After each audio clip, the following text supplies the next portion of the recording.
Okay, so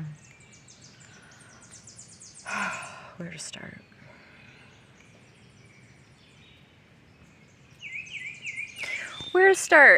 Oh, where to start with this? So I just got back from a nice hike down the trails, and I come back and getting ready to, start the fire, warm up some beans, just do your usual camping shit.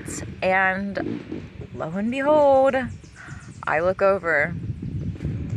Who has smuggled a ride in my vehicle, hobbled over somehow with a walking stick, and is waiting for me on this rock?